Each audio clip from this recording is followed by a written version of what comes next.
কথিকা 2 চ্যানেলের পক্ষ থেকে আপনাদের সবাইকে স্বাগত জানাচ্ছি। আজ থেকে শুরু করছি ভিক্টর হুগোর লেখা বিখ্যাত উপন্যাস দ্য ম্যান হু লাভস। শুরুতেই লেখক সম্পর্কে একটু সংক্ষিপ্ত পরিচিতি দিয়ে দিচ্ছি। ভিক্টর হুগো 1802 খ্রিস্টাব্দে ফরাসি দেশে জন্মগ্রহণ করেন। কৈশোর থেকেই সাহিত্য সাধনার দিকে ছিল তার প্রবল আসক্তি। ততোধিক অনুরাগ ছিল সমাজের সর্বস্তরে মানব চরিত্র পর্যবেক্ষণের দিকে। এই দুইয়ের সমন্বয়ে তিনি যে অনবদ্য সাহিত্য মঞ্জুষা বিশ্ববাসীকে উপহার দিয়ে গিয়েছেন তা শুধু ফরাসি সাহিত্যকে সমৃদ্ধ করেনি, যুগ যুগ ধরে সাহিত্য রসিক সমাজকে এক সুমহান আদর্শবাদের সন্ধান দিয়ে চলেছে। হুগোর বৈশিষ্ট্যই হল অতি সাধারণ মানবের ভেতরে অতি মানবতার উন্মেষ সাধন। সামান্য সূচনা থেকে যেভাবে এর বিকাশ তিনি ফুটিয়ে তোলেন সংখ্যাত বিবর্তনের মাধ্যমে, তা শুধু মহত্তর স্রষ্টার পক্ষেই সম্ভব। দীনতম পরিবেশের ভেতর নরদেবতার আবির্ভাব যে সচরাচরই থাকে, তাই যেন হুগো সাহিত্যের চরম প্রতিপাদ্য। Les Miserables, Hunchback of Notre Dame, Toilers of the Sea, 93, Cromwell, লাফিং ম্যান প্রভৃতি গ্রন্থ মানব জাতির চিরন্তন সম্পদে পরিণত হয়েছে। দ্য ম্যান হু লাভস উপন্যাস হুগোর এক অমর কীর্তি। হুগো শুধু উপন্যাস রচনাই করেননি, নাটকেও তিনি ছিলেন সিদ্ধহস্ত। ভিক্টর হুগো 1885 খ্রিস্টাব্দে মৃত্যুবরণ করেন। তাহলে চলুন শুরু করছি ভিক্টর হুগোর লেখা বিখ্যাত উপন্যাস দ্য ম্যান হু লাভস। আজ পাঠ করছি তার প্রথম পর্ব। 1. হোমো শব্দের অর্থ মানুষ, উরসাস শব্দের অর্থ ভালুক।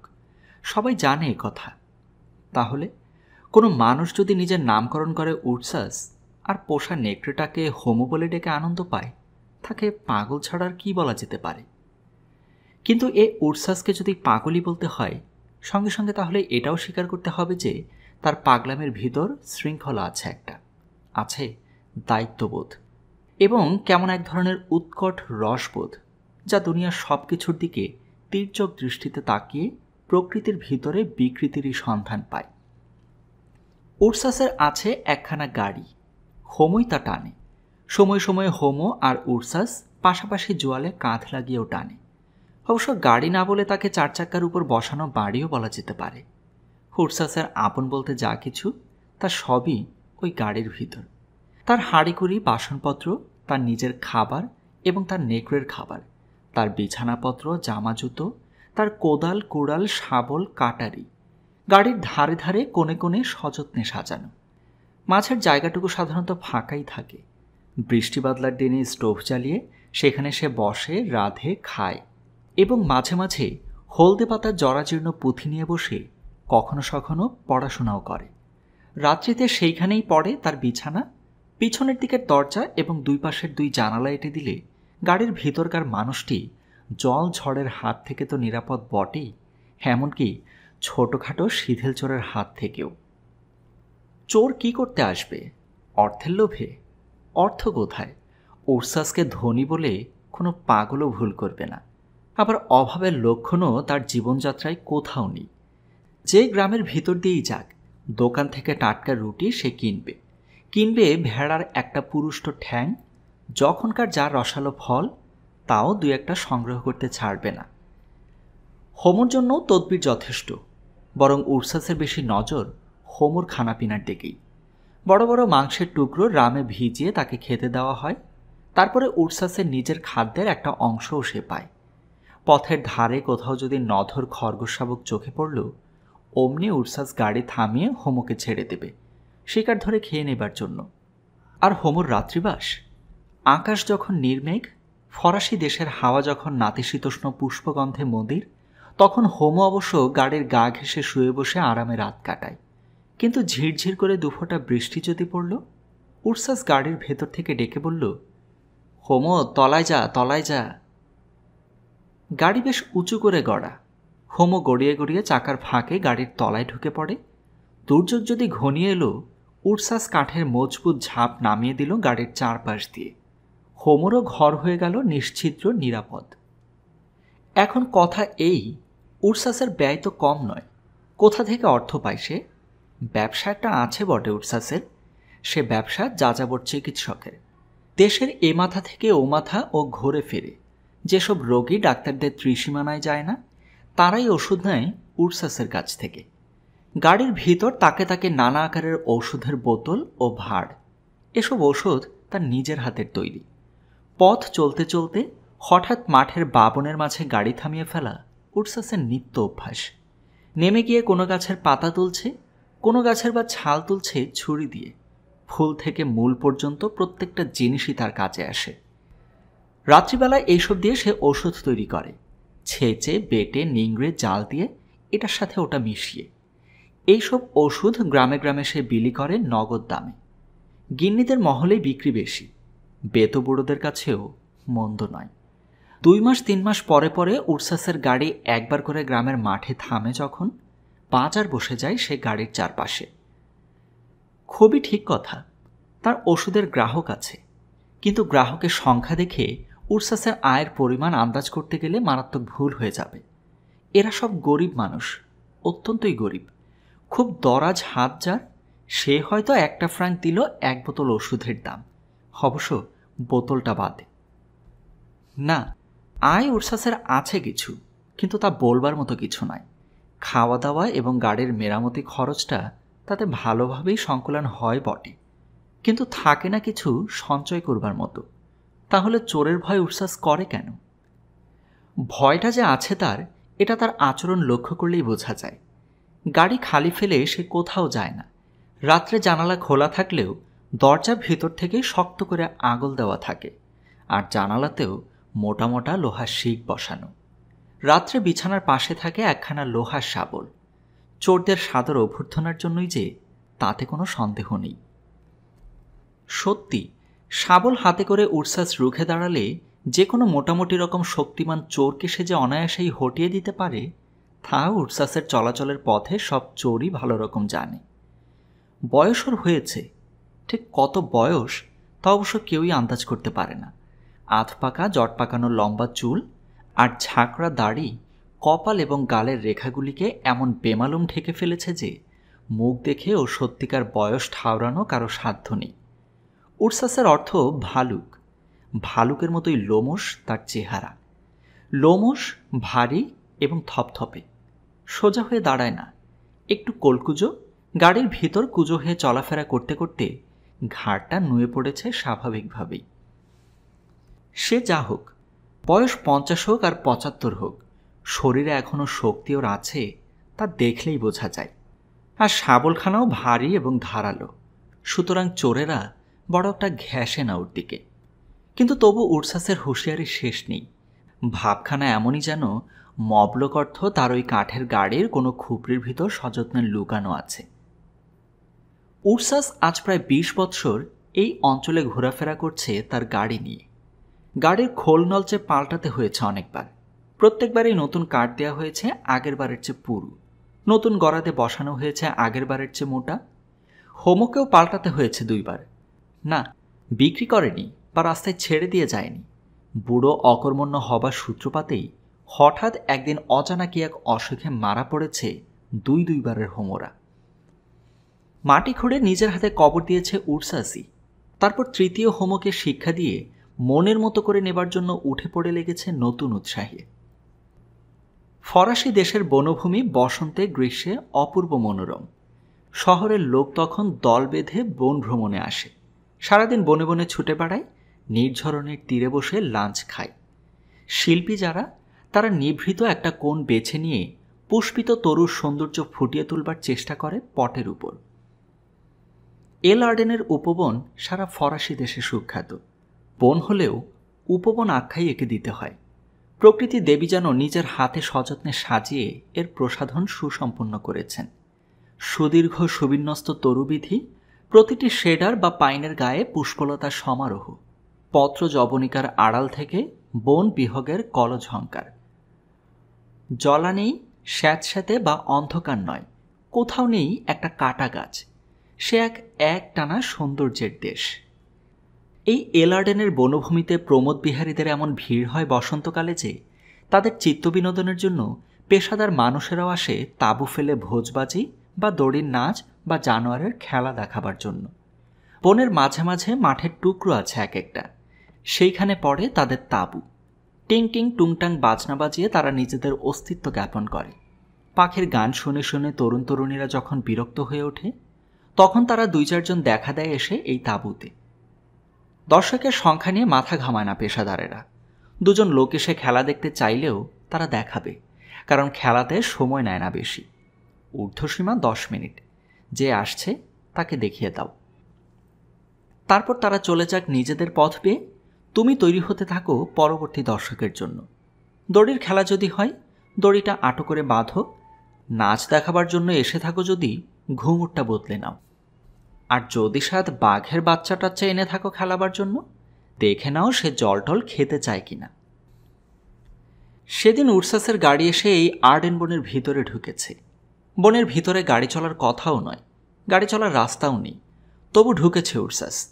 তার গন্তব্যস্থান হচ্ছে আমেন্তিয়া গ্রাম। বনের ভিতর দিয়ে গেলে 1 বেলার পথ, আর বাইরে দিয়ে যেতে গেলে 3 দিনের। এদিকে আমেন্তিয়ায় আগামীকালই তার পৌঁছানো দরকার, কারণ উরসাসের বাতের তেল হাঁটুতে মালিশ না করলে তার একদিনও চলে না। বনের ভিতর উরসাস ঢুকলো দুপুরের পর। চারদিকে স্ফূর্তিবাজ নারী পুরুষের অবিশ্রাম আনাগোনা। এদের চোখের উপর দিয়ে গাড়ি হাঁকাতে গেলে কেউ না কেউ আপত্তিও করতে পারে তো। এ অবস্থায় এক কোণে গাড়ি থামিয়ে বিকাল পর্যন্ত বিশ্রাম নেয়াই যুক্তির কথা। তারপর সন্ধ্যা নাগাদ বন হয়ে যাবে জনশূন্য। উরসাস নির্বিবাদে গাড়ি হাঁকিয়ে বনটুকু পার হয়ে যেতে পারবে। মাঠের ভিতর সে গিয়ে গাড়ি রাখল, হোমুকে ছেড়ে দিল শিকার ধরে খাওয়ার জন্য। তারপর গাড়ির ভিতরে বসে সাড়ম্বরে ওষুধ তৈরি করতে বসল। এটা বাড়ছে, ওটা ছাকছে, বোতল থেকে বোতলে ঢালাঢালি। দর্শক জমে গেল উরসাসের গাড়িরও চারপাশে। এও যেন একটা খেলা দেখা। বনের ভিতর ছুটির আনন্দ উপভোগ করতে এসেছে তরুণী আর তরুণের দল।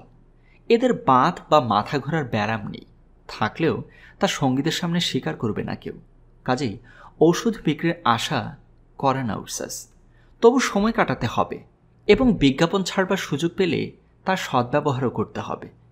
উরসাস ব্যবসায়ী লোক, সুতরাং বিজ্ঞাপনের মূল্য সে জানে।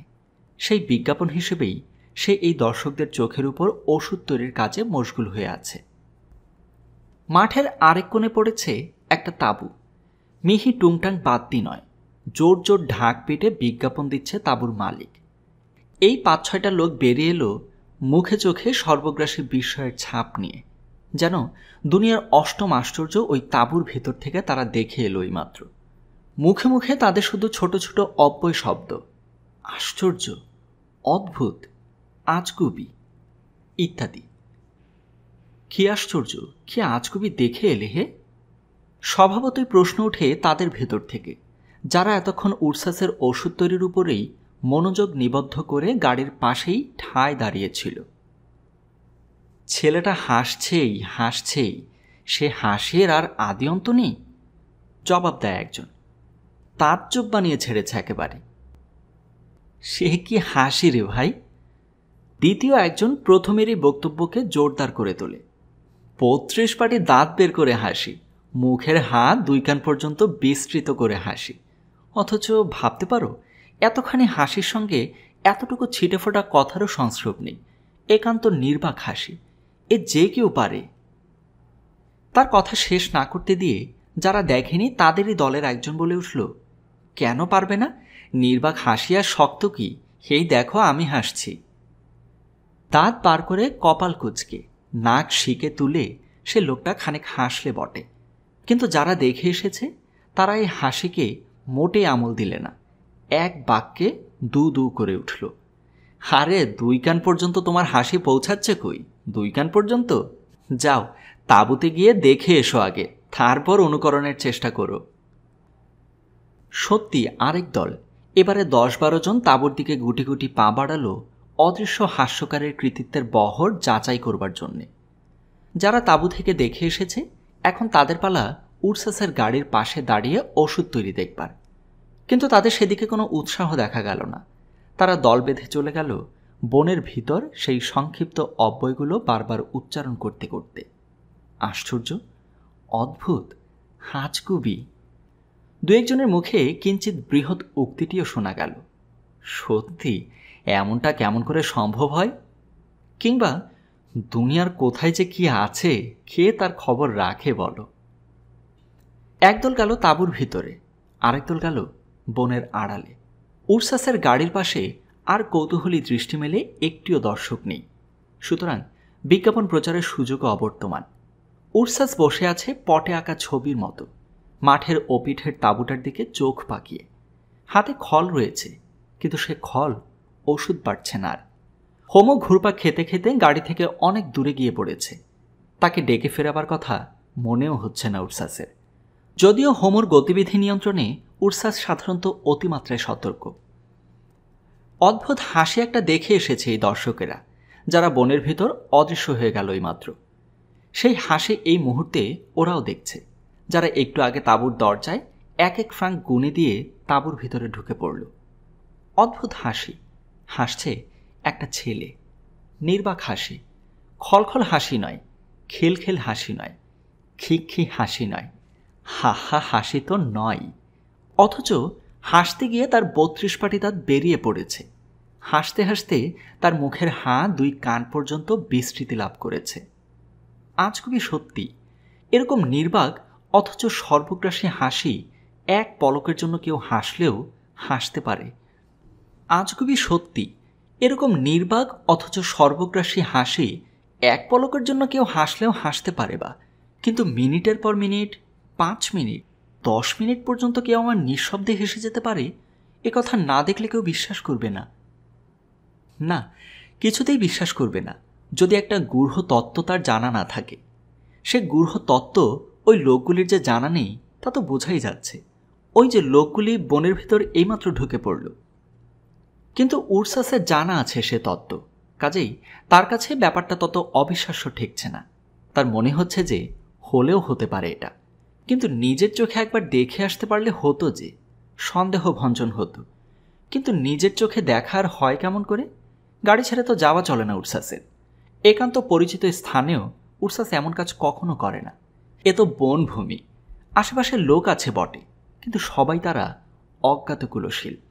সবাই ভদ্রবেশী বটে, কিন্তু ভদ্রবেশে যারা সংসারে বিচরণ করে তারা সবাই কি সত্যি ভদ্র? তা যে নয়, সে অভিজ্ঞতা উরসাসের মতো কার আছে? না, মনের কৌতূহল নিবৃত্তি করবার কোনো পথই নেই। গাড়ি ছেড়ে কোনো মতেই যাওয়া চলবে না উরসাসের। কে বলতে পারে যে অজ্ঞাত ঝোপে ঝাড়ে কোনো তস্কর লুকিয়ে নেই উরসাসের গোপন ভাণ্ডারে হানা দেওয়ার জন্য? এমনও তো হতে পারে যে গাড়ির পেছনেই ধাওয়া করে এসেছে কোনো সন্ধানী চোর সুদূর লোকালয় থেকে। উরসাস কিছুতেই গেল না। মনটা যতই উদ্গ্রীব হোক, সেই আকর্ণ বিশ্রান্ত হাসির মালিক আশ্চর্য ছেলেটিকে দেখবার জন্য ঠায় এক জায়গায় বসে ওষুধ বাড়তে থাকল। সূর্যক্রমে ঢলে পড়ল বন চূড়ার আড়ালে। অন্ধকার ঘনিয়ে এলো বনভূমিতে। উরসাস গাড়ি ছাড়বার জন্য প্রস্তুত হল। প্রমোদ সন্ধানীরা একে একে লোকালয়ে ফিরেছে। তাঁবুতে জ্বলছে আলো। বোঝা যাচ্ছে তাঁবুর মালিক আজ এই বনেই থাকবে, অর্থাৎ আজ তার পয়সার আমদানি হয়েছে ভালোই। আরও 2-1 দিন এখানে খেলা দেখাবার বাসনা তার।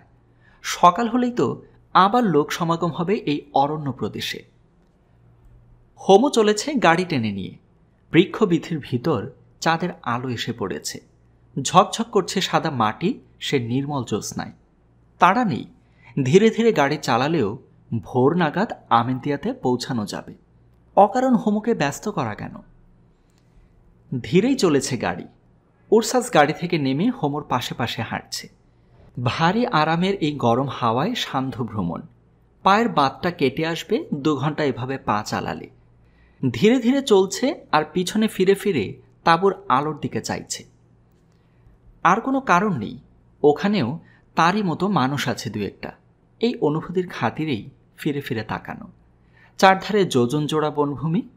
2-4 জন সরকারি বনরক্ষক ছাড়া এই অরণ্যে, এই নিঃসঙ্গ নিশীথে মানুষ একমাত্র এই উরসাস আর ওই তাঁবুওয়ালারা। চাক্ষুষ দেশে দেখেনি বটে, তবু একটা একাত্মতা, একটা নাড়ির টান ওদের জন্য সে অনুভব করছে বই কি। হঠাৎ একই অনেকক্ষণ বাদে একবার পিছনের দিকে তাকাতেই ভয়ানক একটা দৃশ্য তার চোখে পড়ে গেল যে আগুন আগুন! দাউ দাউ করে জ্বলে উঠেছে তাঁবুটা। হই হল্লা, 3-4 জন মানুষের কণ্ঠে সমস্বরে। উরসাস গাড়ি ফেলে দৌড়ে চলল পিছন পানে। বিপন্ন মানুষের সাহায্য না করে যারা নিশ্চল হয়ে থাকতে পারে, উরসাস অর্ধজীবন সাধনা করেও নিজেকে তাদের স্তরে নামিয়ে আনতে পারেনি। হোমো, তুই চুপ করে দাঁড়িয়ে থাক, এই একটিমাত্র হুকুম জারি করে উরসাস ছুটল আগুনের দিকে। চোরেরা তার গাড়ি লুট করবে, সে দুশ্চিন্তা তাকে নিরস্ত করতে পারল না এবার। কিন্তু তাঁবুর কাছাকাছি পৌঁছবার আগেই সে দেখল সাহায্য করবার আর কোনো সুযোগ নেই। তাঁবু জ্বলে পুড়ে ছাই হয়ে গিয়েছে মিনিট 5 ভেতরেই। তাহলে আর ওদের কাছে গিয়ে লাভ কি হবে? তাঁবুওয়ালারা দলে 3-4 জন আছে, নিজেদের মুশকিলের আসান নিজেরাই করতে পারবে। উরসাস ফিরে সে চমক খেল একটা। হোমো দাঁড়িয়ে আছে গাড়ি নিয়ে, কিন্তু একটা মানুষও আছে হোমোর পাশে দাঁড়িয়ে। উরসাসের পায়ের শব্দে সেই মানুষটা ফিরে তাকালো তার দিকে, আর উরসাস থমকে দাঁড়িয়ে পড়ল তার মুখের দিকে তাকিয়েই। মুখখানা জুড়ে যা ব্যাপ্ত রয়েছে তা একটা একটানা হাসি, আকর্ণ বিশ্রান্ত হাসি, 32 পাটি দাঁত বার করা হাসি। উরসাসের বুকের ভেতরটা ধড়াস ধড়াস করতে লাগলো অকারণেই। 2 সমুদ্র পারে কুয়াশা ঘেরা ইংল্যান্ড দেশ। গ্রামাঞ্চলে এক অভিজাত জমিদারের প্রাসাদ। জমিদারের উপাধি আর্ল। ক্লেঞ্চার্লি ও পেমব্রোকের আর্ল এরা। বিজয়ী উইলিয়ামের আমল থেকেই এরা ব্রিটিশ অভিজাত আমলে অন্যতম শীর্ষস্থানীয় পরিবার। পেমব্রোক পরিবারে বর্তমানে কিন্তু আর্ল নেই কেউ। ভূতপূর্ব আর্লের একটি পুত্র সন্তান হয়েছিল, শৈশবেই সে হারিয়ে যায়। সারা দেশের শক্তিশালী পুলিশ বাহিনীর আপ্রাণ চেষ্টাও সেই অপহৃত শিশুকে খুঁজে বার করে ফিরিয়ে আনতে পারেনি। একমাত্র সন্তানের শোকাবহ অন্তর্ধানের বেদনা সহ্য করতে পারলেন না আর্ল পত্নী। তিনি অচিরেই ভগ্ন হৃদয়ে প্রাণত্যাগ করলেন। দিন ঘনিয়ে এলো আর্ল গুস্টেভেরও। প্রথমে একমাত্র সন্তানের, তারপরে জীবনসঙ্গিনী কাউন্টেসের বিয়োগ তাকে জীবনে নিষ্পৃহ করে তুলেছিল। দিনে দিনে তার স্বাস্থ্য ভেঙে পড়তে লাগল। তিনি বুঝতে পারলেন পৃথিবীর রঙ্গমঞ্চে তারও অভিনয়ের দিন শেষ হয়ে আসছে। নিঃসন্তান গুস্টেভের আপনজন কেউ নেই। তার অবর্তমানে অগাধ সম্পত্তির মালিকানা গিয়ে পড়বে এক জ্ঞাতিকন্যার হাতে, সেটিও তখন একান্ত শিশু। আর্লের হারানো ছেলের চাইতে আরও 2 বছরের ছোট ছিল। নাম তার আমেলিয়া। বংশের প্রতি কর্তব্যের কথা স্মরণ করে গুস্টেভ এই মেয়েটিকে নিজের প্রাসাদে আনিয়ে মানুষ করতে লাগলেন। ওর সঙ্গে এলো ওর মা। পিতার মৃত্যু হয়েছিল আগেই। এই মাটিও গুস্টেভের জীবদ্দশায় জীবন ত্যাগ করলেন। আর্ল গুস্টেভের বন্ধু ছিলেন বিখ্যাত আইনজীবী রাসেল। উইল করে আর্ল এই রাসেলকে নিযুক্ত করলেন আমেলিয়ার অভিভাবক এবং নিজের সমগ্র সম্পত্তির তত্ত্বাবধায়ক। তারপর একদিন তিনিও মারা গেলেন। শোক করবার কেউ ছিল না। রাসেলের ব্যবস্থাপনায় আমেলিয়া অবিসংবাদী অধিকারিণী হল বিস্তীর্ণ পেমব্রোক জমিদারির। বয়স তার মাত্র 10 বৎসর তখন। আর্ল গুস্টেভ তার শিক্ষা এবং দেখাশোনার ভার দিয়ে গিয়েছিলেন এক দায়িত্বশীলা মহিলার উপরে। তার প্রশংসা সকলেই করত। আমেলিয়াও বিশেষ অনুরক্ত ছিল তার। কিন্তু এই মহিলার আর বেশি দিন থাকা সম্ভব হল না পেমব্রোক প্রাসাদে। অদৃশ্য হস্তে কলকাঠের নাড়াচাড়া হতে লাগলো দীর্ঘদিন ধরে। তার ফলে এই মহিলা একদিন তল্পি গুটিয়ে পেমব্রোক ত্যাগ করলেন। নিজেও কাঁদতে কাঁদতে গেলেন। আমেলিয়াও কাঁদতে লাগলো তাকে হারিয়ে। নতুন তত্ত্বাবধায়িকা এলেন। ইনি নিজেও অভিজাত বংশের ঘরণী। এর স্বামীরও ছিল লর্ড উপাধি, যদিও সম্পত্তি বলতে কিছুই তার ছিল না। তিনি বর্তমান নেই, তবে একটি পুত্র আছে তার। নাম তার ডেভিড। পিতার লর্ড উপাধি ছিল বলে ডেভিডও লর্ড বলে পরিচিত। লোকে তাকে ডাকে লর্ড ডেভিড বলে। কি সূত্রে এই ভূমিশূন্য ভূস্বামিনী ডেভিড জননী এসে আমেলিয়ার তত্ত্বাবধায়িকার পদে অধিষ্ঠিত হলেন, কেউ কিছুই জানল না। লোকে কানাঘুষা করতে লাগলো নানা রকম। সবচেয়ে প্রবল জনরব যেটা, সেটা এই যে বিচক্ষণ আইনজীবী এবং কর্তব্যনিষ্ঠ অভিভাবক হলেও রাসেলের চরিত্রে দুর্বলতা ছিল একটা। সেই দুর্বলতার কেন্দ্র ওই ডেভিডের মা রাসেল। রাসেলকে বুঝিয়ে সুঝিয়ে মহিলাটি নিজের জন্য পেমব্রোক প্রাসাদের নিরাপদ এবং আরামদায়ক এই চাকরিটি সংগ্রহ করেছেন নিজের এবং নিজের পুত্রের জন্য। আমেলিয়াকে শিক্ষা দেওয়ার মতো যোগ্যতা রাসেলের ছিল না, একমাত্র সামাজিক শিক্ষা ছাড়া। সমাজে চলাফেরা কী করে করতে হয় সে অভিজ্ঞতা বিলক্ষণ আছে লেডি রাচেলের। সাজগোজ, প্রসাধন, আদব কায়দার শিক্ষা তিনি ভালোই দিতে লাগলেন আমিলিয়াকে, কিন্তু লেখাপড়া বা গান বাজনা বা চারুকলায় তাকে শিক্ষিত করে তোলার কোনো চেষ্টাই তিনি করলেন না। চেষ্টা করার বিদ্যা তার ছিল না বলে।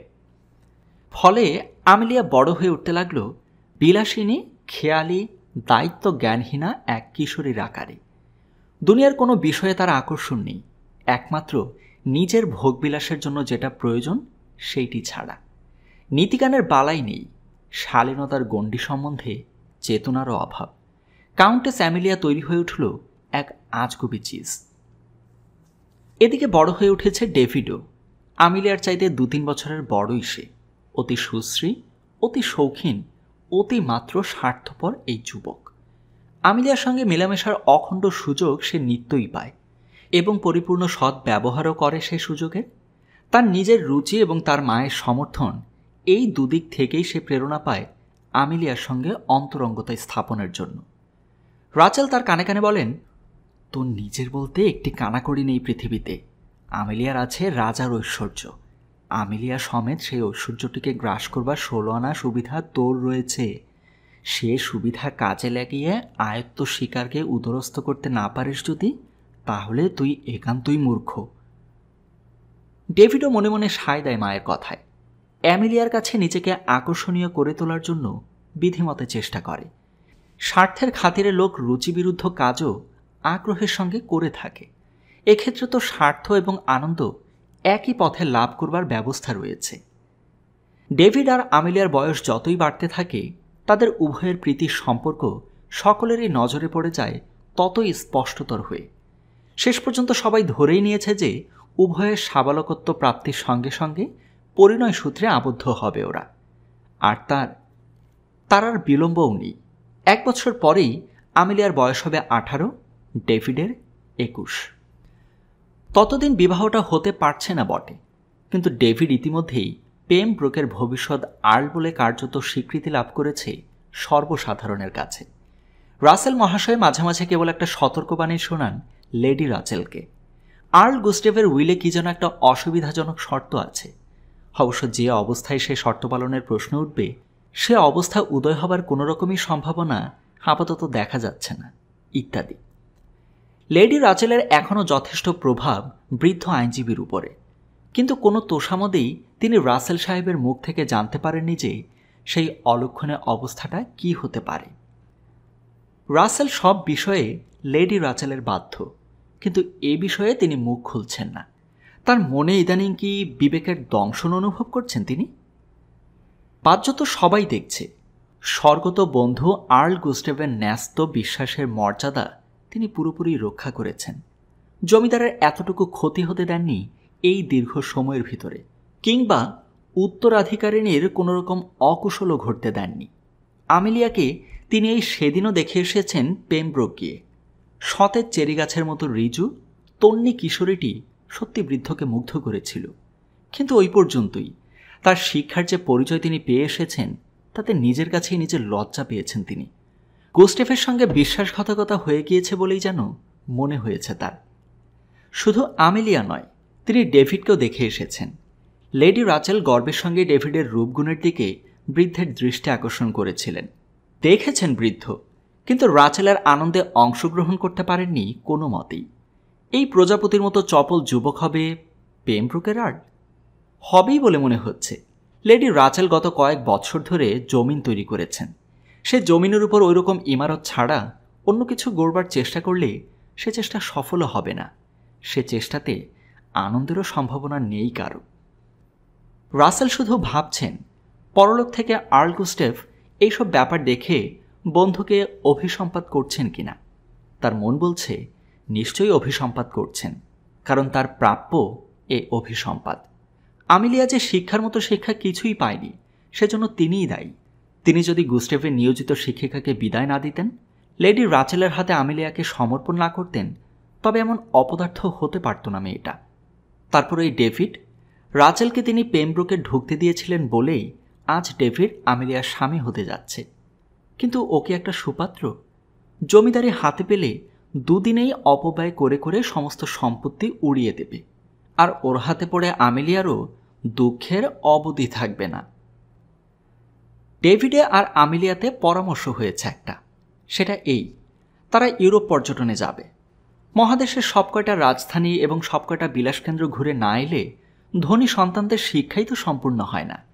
1 বছর পরে বিবাহ হবে ওদের, তখন তো মধুচন্দ্র যাপনের জন্য বিদেশে কোথাও যেতেই হবে। সেটি ঠিক কোথায় যাওয়া হবে আগে থেকে তাই স্থির করে আসাও দরকার। প্যারি না বার্লিন, রাইনের তীর না আল্পসের শানুদেশ, মন্টি কার্লো না লেক লুসার্ন, প্রত্যেকটা স্থানই পর্যটকদের স্বর্গ। এদের মধ্যে আবার কোন স্বর্গটি ডেভিড আমিলিয়ার কাছে সবচেয়ে ভালো লাগবে আগে থাকতে পরখ করে দেখে আসায় ক্ষতি কি? পরামর্শটা ডেভিডই প্রস্তাবের আকারে উত্থাপন করল লেডি রাচেলের কাছে। তার অনুমোদন সহজেই পাওয়া গেল। অবশ্য 2টি তরুণ তরুণীকে অভিভাবকহীন অবস্থায় তিনি বিদেশে যেতে দেবেন না, নিজেও সঙ্গে যাবেন অভিভাবিকা হয়ে। ছেলে মেয়েদের আনন্দ দিতে গিয়ে নিজেও আনন্দ পাবেন কম না, অতএব তিনি আপত্তি করবেন কেন? তারপর রইল রাসেল মহাশয়ের সম্মতি আদায় করার অপেক্ষা। তিনিও দোষ দেখলেন না এতে, তবে যা কেউই প্রত্যাশা করেনি এমনই একটা প্রস্তাব